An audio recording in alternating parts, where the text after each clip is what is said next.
Welcome to this breakdown. Today, we're diving into a heist that targeted what literally everyone considered to be America's most secure bank. I mean, we're talking about an absolute fortress here. A financial stronghold built from the ground up to be completely impenetrable to any outside threat. Yet somehow, millions were stolen in just 15 minutes. We're going to jump right into exactly how this seemingly impossible feat was pulled off, step by step. Get ready, because this story completely challenges everything we assume about modern state-of-the-art security. Okay, let's really dive into this. How exactly was America's safest bank robbed? It's kind of the ultimate paradox, right? This wasn't some sleepy, small-town branch with a board guard and a single blurry camera. No, this facility was equipped with the latest surveillance, biometric locks, and heavily armed personnel. On paper, stealing from this place wasn't just difficult, it was mathematically and physically impossible. And yet, it happened, right under everyone's noses.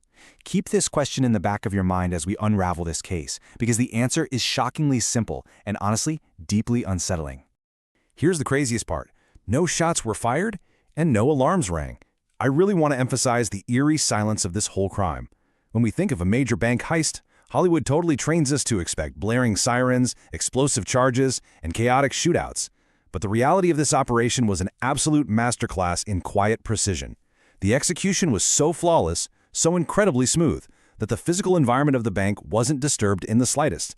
And perhaps the most chilling detail of all, throughout this entire silent operation, not a single face was ever caught on camera. Seriously, it was as if a ghost had just walked right into the vault. Part 1. 15-minute mysterious theft. Let's look at exactly how this went down. Pay very close attention to how fast this timeline unfolds, because the sheer speed of this operation is what made it so successful and what initially left investigators completely paralyzed. Okay, so it's 2:17 a.m. The streets of New York City are uncharacteristically quiet and practically empty. This is the exact moment of entry. Just a few minutes later, the bank's supposedly unhackable high-tech system initiates a complete shutdown. Then, literally seconds after that system failure, the entire CCTV network goes pitch black. This highlights a frighteningly precise infiltration. Every single second was calculated. There was no hesitation, no stopping to figure things out. The thief just moved through the facility with the mechanical rhythm of a ticking clock. So, the crucial point is, how do you bypass all those biometric scanners and laser grits? Well, actually, you don't. You bypass the humans. Step 1. Wear a standard security guard uniform. Step 2. Confidently flash a fake access card. Step 3. Just casually walk right past the real, highly trained guards who simply assume you're one of them. And Step 4. Walk unobstructed directly into the locker room. It's honestly almost comical when you lay it out like this. An allegedly impenetrable fortress, armed to the teeth with technology, was completely defeated by a basic uniform and a piece of plastic. Social engineering at its absolute finest. And the result of that simple walk past the guards? Millions of dollars. We aren't just talking about a few stacks of $100 bills here. We are talking about heavy, physical wealth, untold amounts of hard cash, and incredibly valuable diamonds that simply vanished into thin air. I mean, to physically move millions of dollars in untraceable assets, that requires intense planning, serious strength, and incredible speed. And they pulled off this staggering removal of wealth in under 15 minutes before disappearing seamlessly back into the quiet New York night. Part 2. Empty lockers and a shocked FBI. The silent, methodical nature of the night stands in stark contrast to the absolute chaos and panic of the next morning. When the bank staff finally arrived and opened the vault doors expecting a totally routine day, they were met with hollow, echoing steel. The panic spread straight up to the highest echelons of federal law enforcement. The bank touted itself as America's safest, right? So investigators immediately checked every single camera, every access log, every sensor, throwing the full weight of their forensic technology at the crime scene. Yet the thief's preparation triggered zero alarms and left absolutely no face visible. The bank's supposedly invincible technology was completely neutralized by a flawless, ghost-like preparation. The FBI, an agency that prides itself on catching anyone, anywhere, was left totally baffled and completely empty-handed. So you really have to ask yourself, how does the supposedly perfect high-tech system go completely black without leaving a single digital footprint? The authorities were left entirely clueless, just staring at blank screens and empty lockers. Was it a state-sponsored cyber attack? Was it a team of elite international mercenaries? Investigators were basically grasping at straws, desperately trying to find a technological explanation for a massive technological failure. But, as is so often the case, The answer wasn't in the machines at all. Part 3. Clue. A limping step. Now, what's really interesting about this is that the turning point of the entire investigation didn't come from a computer server. It came from a human observation.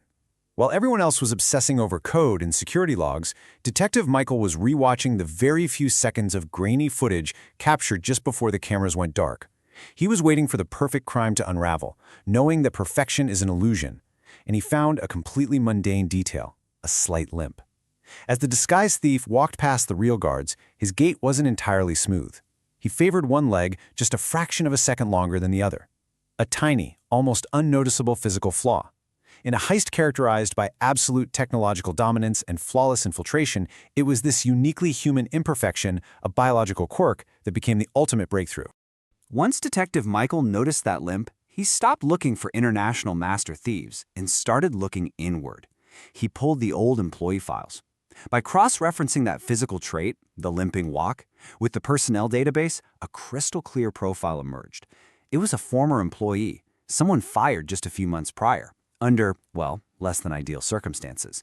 In a matter of hours, the suspect list rapidly narrowed down from literally anyone in the world to exactly one disgruntled former worker who had an axe to grind and a very specific way of walking. Part 4. Mastermind Exposed. Armed with this massive realization, the momentum of the investigation completely flipped. The police rapidly organized a tactical unit and executed a surprise raid on the suspect's seemingly ordinary house. And this brilliantly illustrates the turning point, because the tension that had been building since the empty vault was discovered finally reached its climax behind a suburban front door. Inside, they found the fake ID card, the exact piece of plastic that fooled the guards. They found highly detailed bank maps, with camera blind spots and server locations clearly marked out. And finally, the undeniable proof, a stash of the stolen diamonds. Confronted with this irrefutable physical evidence sitting right there in his own living room, the suspect had absolutely nowhere left to hide and offered an immediate confession. During his confession, he finally provided the context for his unbelievable success, admitting that he had been preparing for this theft for months. So this wasn't just some spur-of-the-moment crime of opportunity. No, it was a meticulously crafted operation born out of deep, deep insider knowledge. Because he used to work there, he knew literally every single weakness of the bank. He knew the guard rotations, he knew the exact delay in the CCTV network, and he knew precisely how the biometric system could be temporarily blinded. His history with the company essentially gave him the perfect, customized blueprint for the heist. It's an incredible irony, really. On one hand, you have the perfect plan, months of grueling preparation and a deep insider understanding of all the bank's structural weaknesses. But on the other side, the fatal flaw, one unnatural limping step. A high-tech, multi-million-dollar heist that defeated the absolute best security systems in America was ultimately foiled not by advanced forensics, not by facial recognition AI, but by basic human anatomy that just couldn't be fully disguised. Crazy, right? The aftermath of all this was incredibly swift. The mastermind was sentenced to years in a federal prison, and thanks to Detective Michael's ridiculously sharp eye, the majority of the stolen goods, including the cash and the diamonds, were successfully recovered and returned to the bank. Yet, even with the culprit firmly locked away, the sheer audacity and initial success of the operation means that this still remains one of America's most shocking and heavily studied bank robbery cases to this day. So, I'll leave you with this final provocative thought. Can any high-tech security truly outmatch human cunning or a single human error? We build these incredible fortresses of technology, assuming they'll keep us perfectly safe. But this story proves that the human element is always the ultimate wildcard. Human cunning can bypass the most complex firewall, and a single human error, just a slight limp in an otherwise perfect stride, can bring the most brilliant master plan crashing down. It absolutely challenges us to rethink what true security really means. Thank you so much for joining me for this breakdown, and as always, keep questioning the world around you.